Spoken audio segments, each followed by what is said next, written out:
മാസങ്ങളോളം കത്തിച്ചില്ലേ ആര്? നമ്രൂദ്. എന്ത്? തീക്കുണ്ടാരം. എന്തിന്? ഇബ്രാഹിം നബിയെ കത്തിച്ചു കൊല്ലാൻ.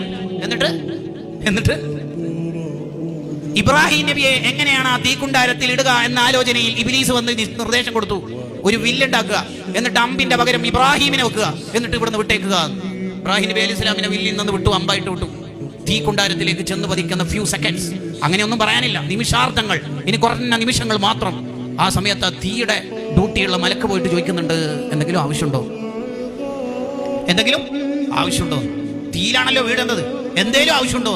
അതിന് ഖലീലുല്ലാഹി ഇബ്രാഹിം നബി അലൈഹി സ്വലാമിന്റെ വർത്താനം, നോ താങ്ക്സ്, ഒരാവശ്യമില്ല, ഏൽപ്പിക്കേണ്ട ആളെ ഏൽപ്പിച്ചിട്ടുണ്ട്, നോ താങ്ക്സ്, ഒരാവശ്യമില്ല, ഏൽപ്പിക്കേണ്ട റബ്ബിനെ ഏൽപ്പിച്ചിട്ടുണ്ട്.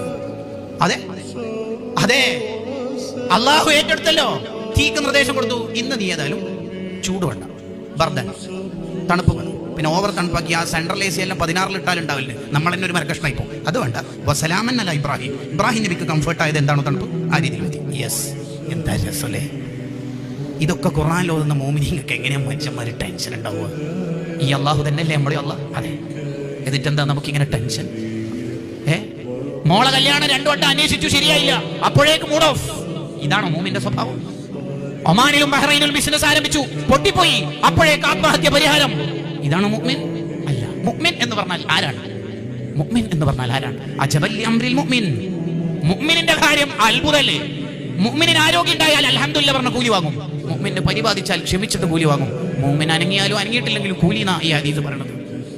കുട്ടി ജനിച്ചാൽ സന്തോഷിക്കുന്നു, അൽഹംദുലില്ലാഹ് പറയുന്നു, ശുക്ർ ചെയ്യുന്നു, കൂലി വാങ്ങുന്നു. കുട്ടി മരിച്ചാൽ ഇന്നാലില്ല ചൊല്ലുന്നു, ക്ഷമിക്കുന്നു, കൂലി വാങ്ങുന്നു. മുഅ്മിന് അനങ്ങിയാലും തിരിഞ്ഞാലും കൂലി തന്നെ. ഇതാ ഹദീസിൽ പറയുന്നത് അജബൽ അംറിൽ മുഅ്മിൻ. മുഅ്മിനിന്റെ കാര്യം അത്ഭുതം തന്നെ. നമ്മൾ മുഅ്മിനാവണം. എന്തെങ്കിലും ഒന്ന് കേൾക്കുമ്പോഴേക്ക് ടെൻഷൻ, എന്തെങ്കിലും ഒന്ന് സംഭവിക്കുമ്പോഴേക്ക് അടുത്തത് ത്വലാഖ്, അല്ലെങ്കിൽ വേറെ എന്തെങ്കിലും ബിസിനസ് മതിയാക്കലായി, എന്നെ കൊണ്ട് ഇതാവില്ല, ഞാൻ അവിടുന്ന് ഒഴിവാവലായി എന്നൊക്കെ തോന്നുന്നത് എന്തുകൊണ്ടാണ്? അതാണ് ഈമാനിന്റെ കുറവ്, അള്ളാഹുവിലുള്ള വിശ്വാസത്തിന്റെ കുറവ് എന്ന് പറയുന്നത്. ഒരു പരീക്ഷണം നമുക്ക് വരുന്നത് എന്തിനായിരിക്കും? ഒരു പരീക്ഷണം അള്ളാഹു നൽകുന്നത് ഒന്നിക്കിൽ നമ്മളെ ശുദ്ധീകരിക്കാൻ, കഴിഞ്ഞ കാലങ്ങളിലുള്ള തെറ്റുകുറ്റങ്ങളൊക്കെ പുറത്തു തരാൻ. ഒരു ബില്ല് പാസ്സാകുമ്പോഴേക്ക് നമ്മൾ എന്തിനാ ബേജാറാവണത്? അപ്പുറത്ത് മിസൈലിന്റെ, ഇപ്പുറത്ത് വേറെ എന്തെങ്കിലും സംവിധാനങ്ങളിന്റെ തുരുതുര ചിത്രങ്ങൾ കാണുമ്പോൾ ഭയപ്പെടേണ്ടവരാണോ മുഅ്മിനീങ്ങൾ? ഇനി ആകപ്പാട് എന്ത് സംഭവിച്ചാലും നമ്മളിപ്പോ പോകേണ്ടത് ആരുടെത്തേക്കാ?